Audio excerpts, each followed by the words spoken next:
사람은 나이를 먹을수록 후회를 안고 살아간다. 그 후회는 눈앞에 있는 것보다 이미 지나간 것들에 대해 더 깊게 남는다. 다산 정약용. 그는 세상의 모든 걸 내려놓고 18년이라는 유배의 세월을 살아냈다. 벼슬을 탐하던 청년 시절의 자존심도, 개혁을 꿈꾸던 관료 시절의 열정도 그 긴 외로움 앞에서는 고요한 성찰의 시간으로 바뀌어 갔다. 정약용은 그곳에서 깨달았다. 어떻게 살아야 죽는 날 후회하지 않을 수 있을지. 이제 그의 글과 지혜 속에서 후회 없는 노년을 위한 5개의 길을 따라가 본다. 정약용은 젊은 시절부터 총명했다. 서울의 기와지붕 사이를 걷던 소년은 이내 과거 시험에서 장원을 하고 조정에 입궐하여 임금의 말을 가까이 들을 수 있는 자리에 올랐다.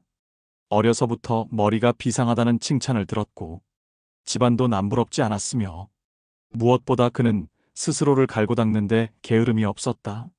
학문이면 학문, 시문이면 시문, 정치면 정치, 어느 하나 부족한 데가 없었다. 그래서였을까? 그의 마음은 늘 바빴다. 더 높은 자리, 더 완전한 개혁, 더 나은 세상. 이상은 높았고 욕망은 그 이상만큼 부풀어 있었다. 그가 남긴 글 중에는 이런 문장이 있었다. 사람의 마음이 늘 시끄럽고 어지러운 것은 무언가를 얻으려는 욕심이 마음 안에 가득 차 있기 때문이다. 정약용은 그 누구보다 그 욕심이 자신의 삶에 어떤 파장을 일으켰는지 몸으로 체험했다.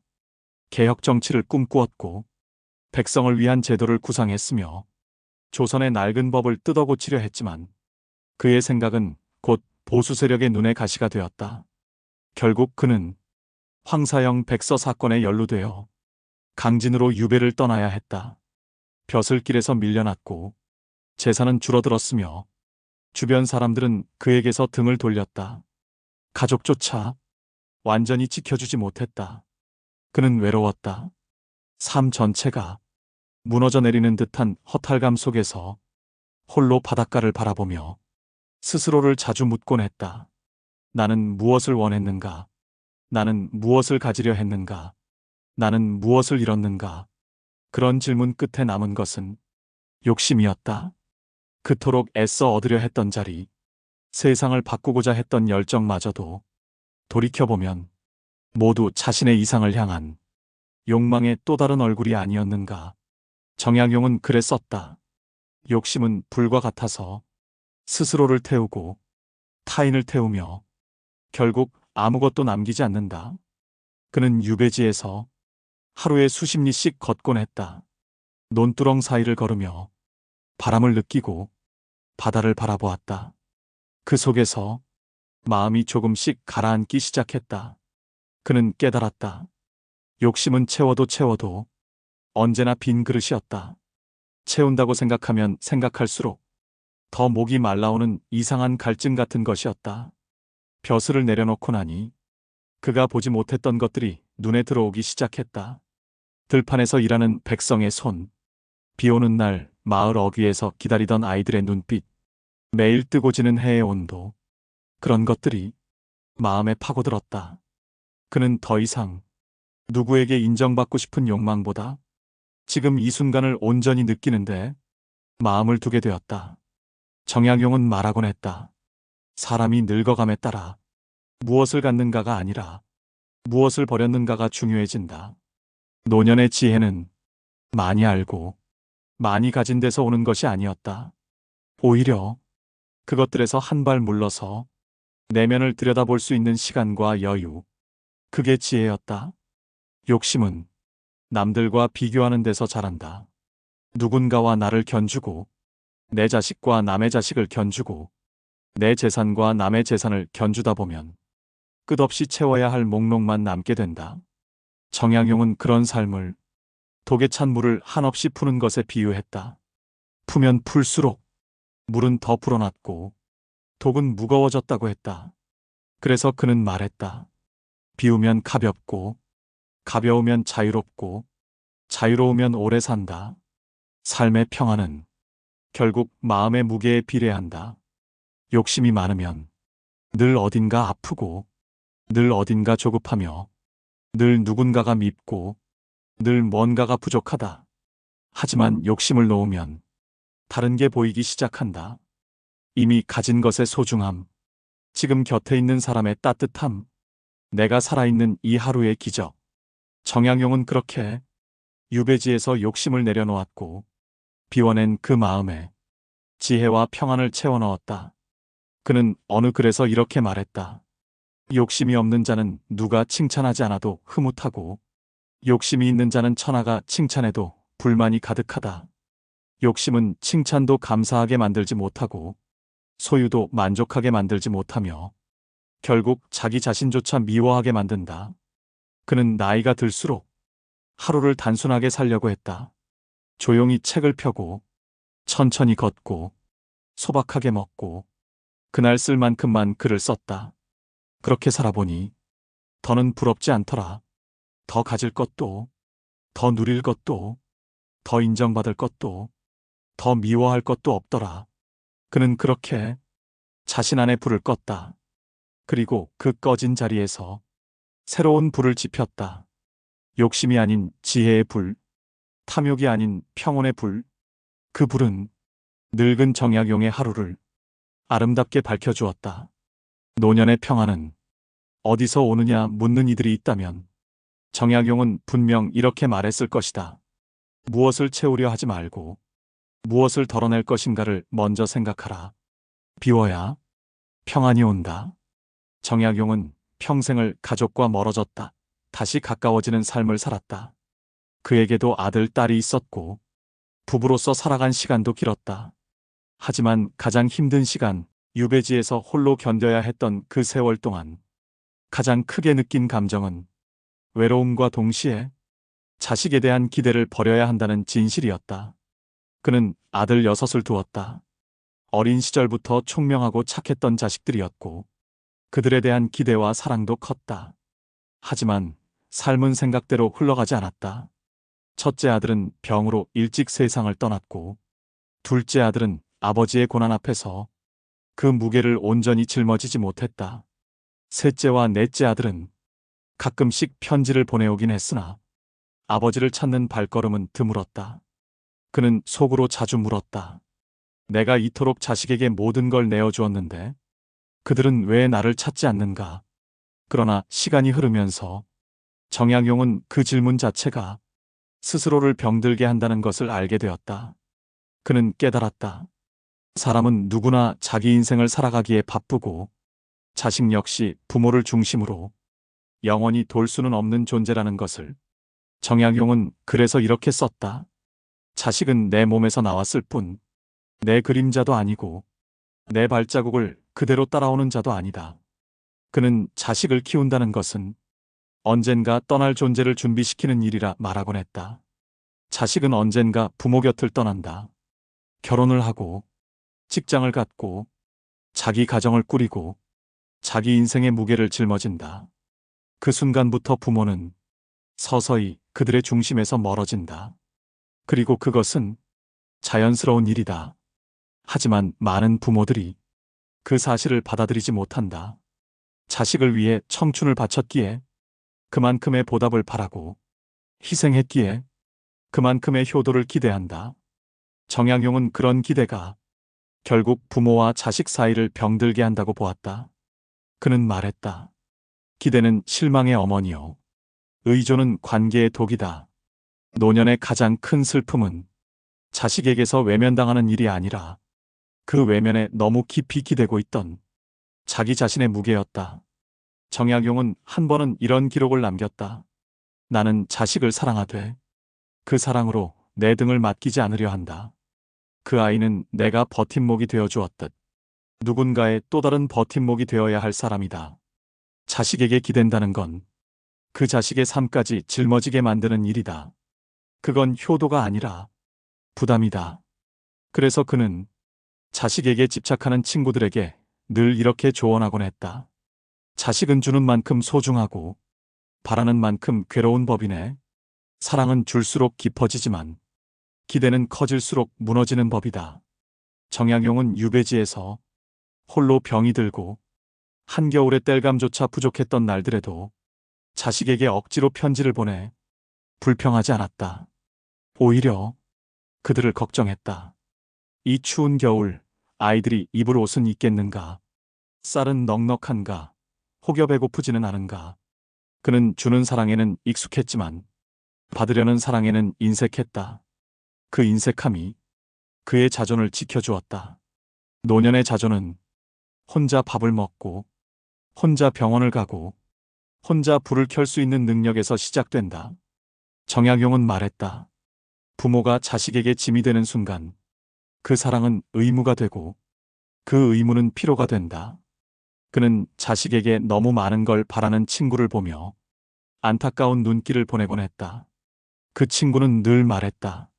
내가 얼마나 자식에게 해준 게 많은데 왜 나를 이렇게 대하나? 정약용은 조용히 말했다. 그 모든 것이 사랑이었다면 보답을 바라지 말게. 그는 사랑을 거래로 생각하지 않았다. 사랑은 주는 쪽이 다 감당하는 감정이고 받는 쪽은 그저 그 무게만큼 자주 울게 되는 것이었다. 그래서 그는 자식의 뒷모습을 보며 기도는 했지만 기대는 하지 않았다. 그는 편지 속에 살아있어 다행이다. 오늘도 그대들이 숨쉬는 것이 내 기쁨이다. 라고만 적었다. 노년의 가장 무서운 건 자식이 외면하는 것이 아니라 자식 없이는 아무것도 못하는 내 마음의 구조였다.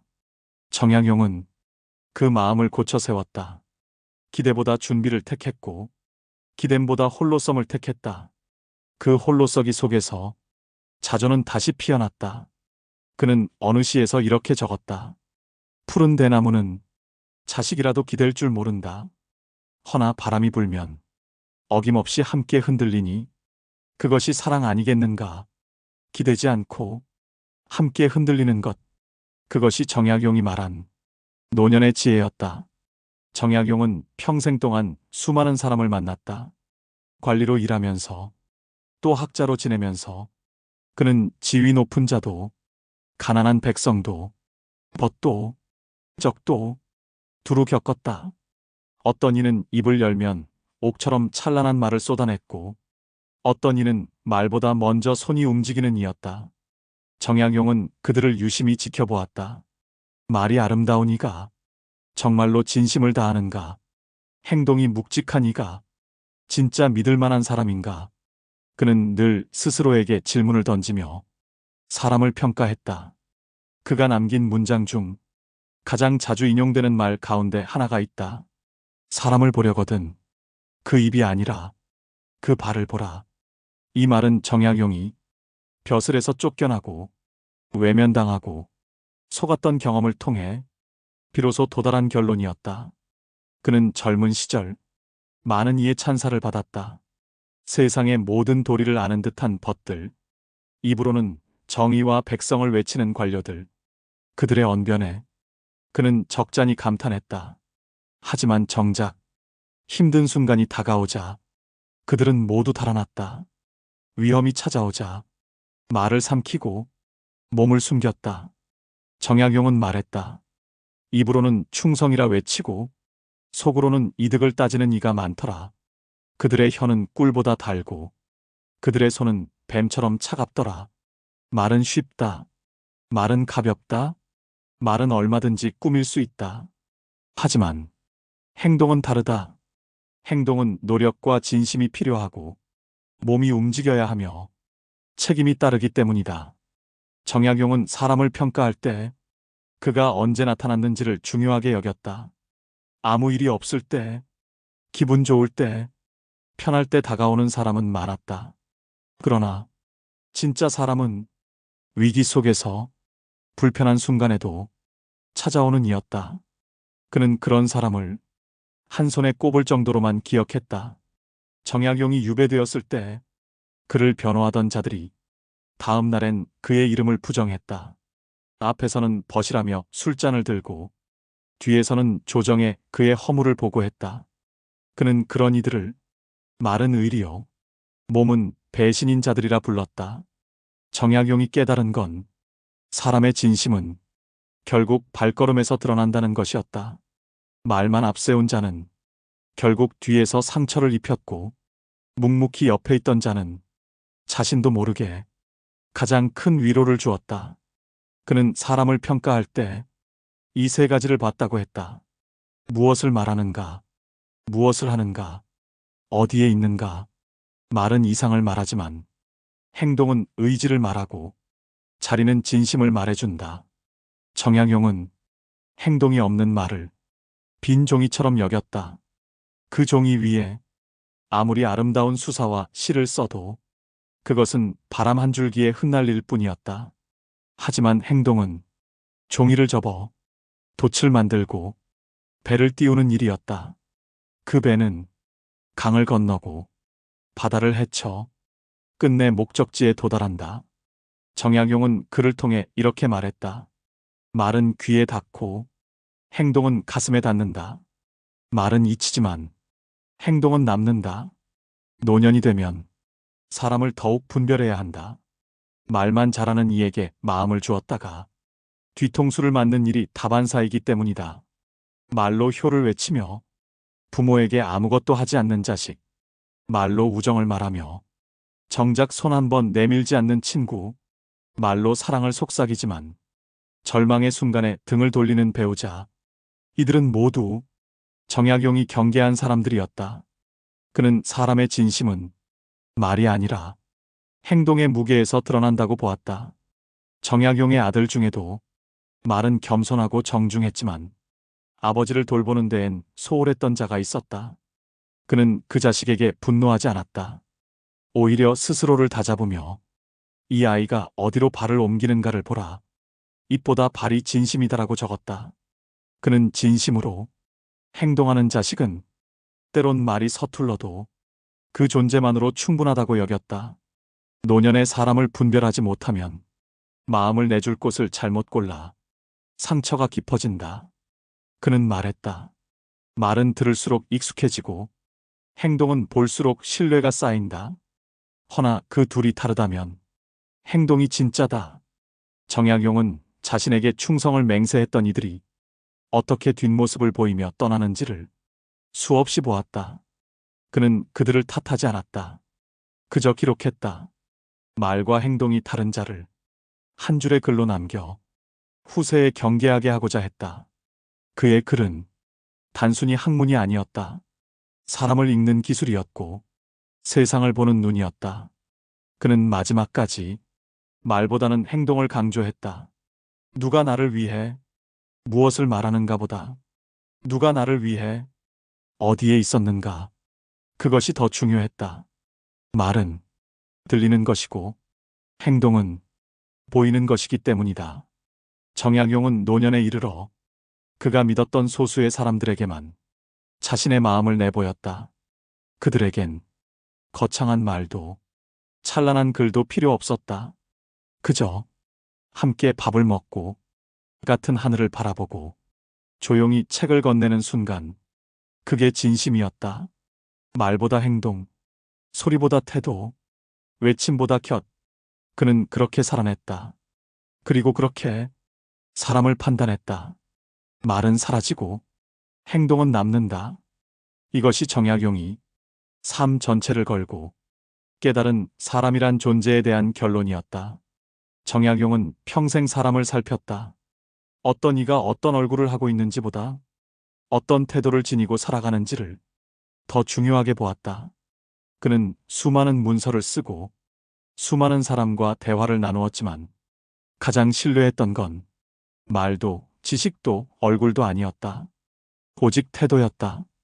그리고 그 태도가 가장 또렷하게 드러나는 순간은 강자와 마주할 때가 아니라 약자를 대할 때였다.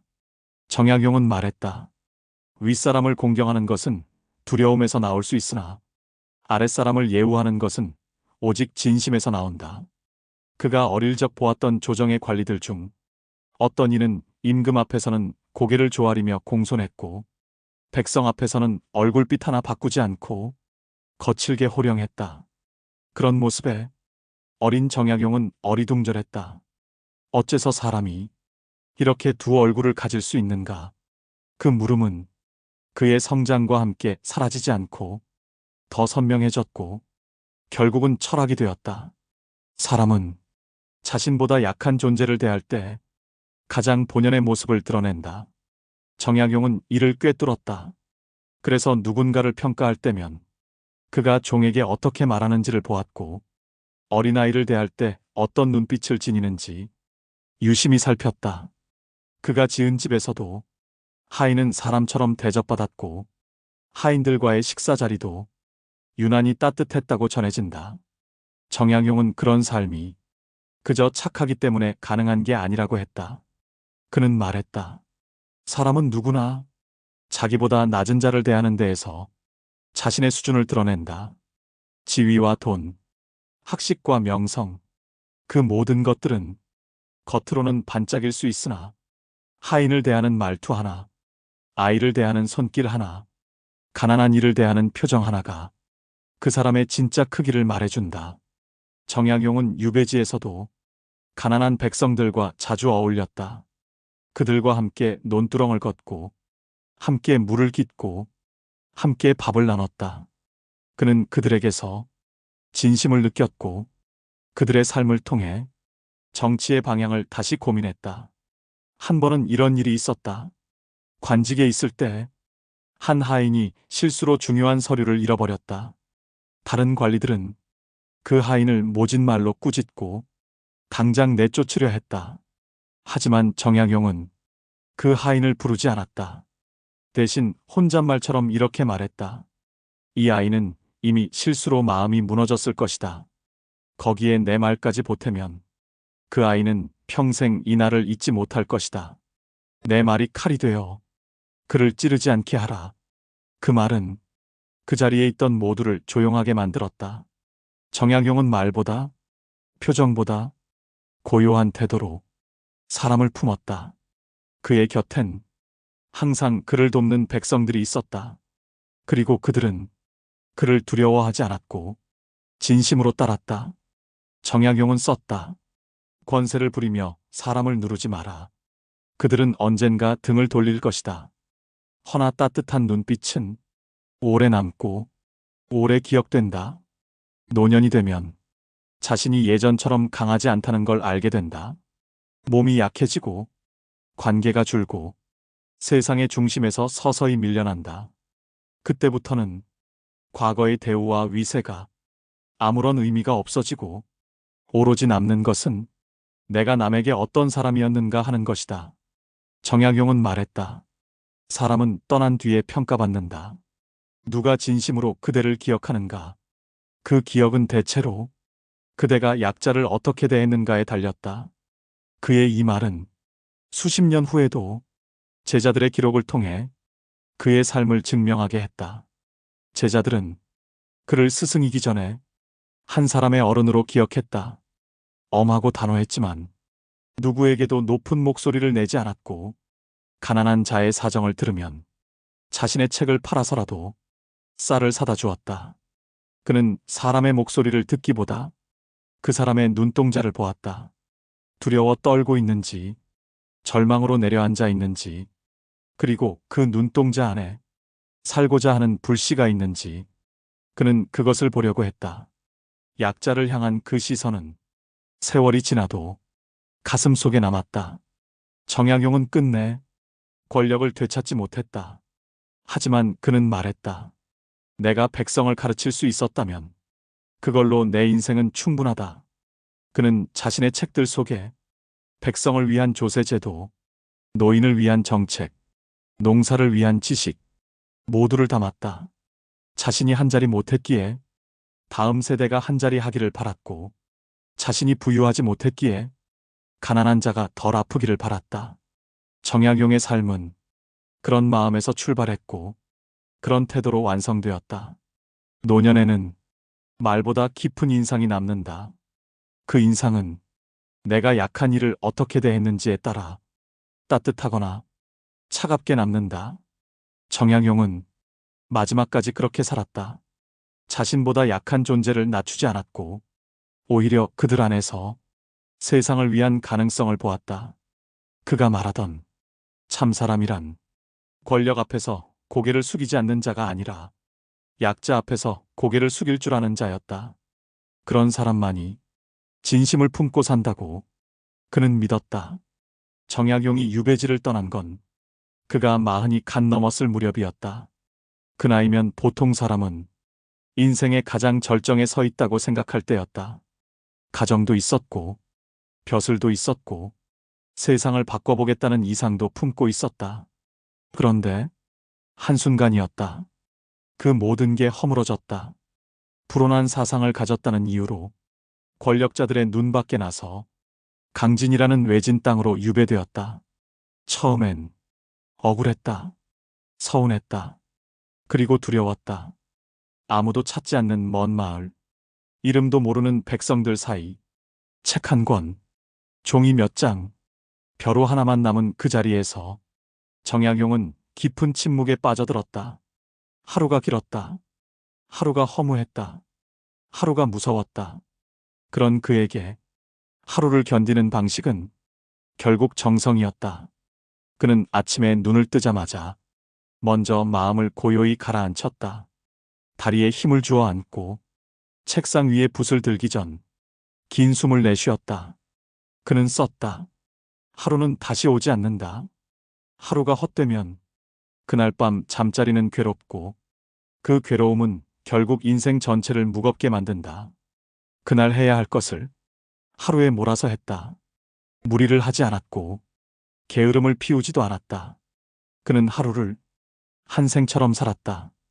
아침에는 글을 읽고 낮에는 백성을 만나 논의 수로를 살폈고 저녁에는 바닷가를 거닐며 생각을 정리했다. 그 하루의 정성들이 결국 그의 수많은 저서로 남았다. 정약용은 말했다. 큰 일은 하루 안에 일어나지 않는다.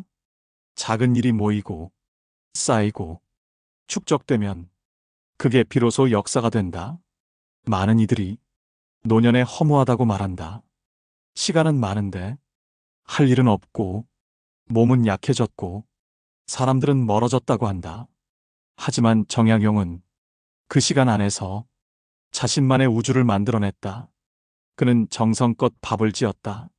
정성껏 물을 길었다. 정성껏 사람을 만났다. 그는 적었다. 정성은 작지만 깊다. 그 깊이가 사람을 살리고 마음을 살린다. 하루를 대충 살아내면 그 하루는 아무런 흔적도 남기지 않는다.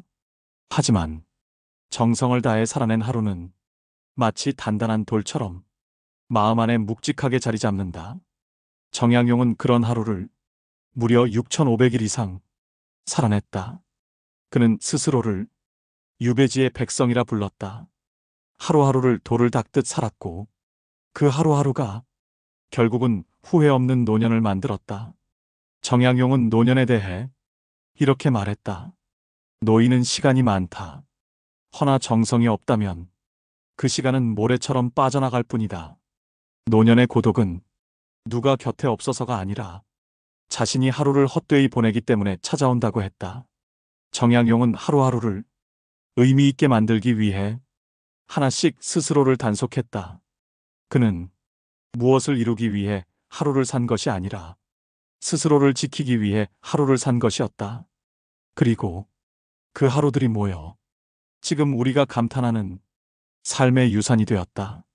정약용은 하루의 힘을 믿었다. 오늘 하루를 정성껏 살면 내일은 더 나아질 것이라 믿었고 내일이 괜찮으면 그 다음 인생도 그리 나쁘지 않을 거라고 여겼다. 그는 말했다. 시간은 배신하지 않는다. 허나 시간을 헛되이 보낸 사람은 스스로를 배신한 것이다. 노년의 하루는 작아 보이지만 결코 가볍지 않다. 정약용은 나이가 들어서도 아침이면 붓을 들었고 백성을 걱정했고 논밭을 걸었고 책장을 넘겼다. 그는 삶이란 하루를 사는 일의 반복일 뿐이라고 믿었다. 하루가 모여 일주일이 되고 일주일이 모여 한 달이 되고 한 달이 모여 한 평생이 된다면 결국 하루가 전부 아니겠는가. 정약용은 그 하루에 자신의 온 마음을 쏟았다. 정성, 그 하나면 충분했다. 정약용은 세상으로부터 버림받았다고 생각했지만 그 고요한 자리에서 삶의 진짜 의미를 마주했다. 그는 후회를 많이 했다고 했다. 하지만 후회를 되새김질하지 않고 그 자리에서 다음 글을 썼다. 사람은 누구나 후회를 안고 살아간다. 다만 그 후회 속에 머물 것인지 그 후회를 넘어설 것인지는 자신에게 달렸다. 노년은 그 선택이 더 이상 미뤄질 수 없는 시기다. 지금 당신이 마음을 돌리고 욕심을 거두고 자식에게서 한 발 물러서고 진심으로 하루를 살아낸다면 그 하루가 당신의 내일을 바꿀 것이다. 지금이 바로 후회 없는 노년을 시작할 때다.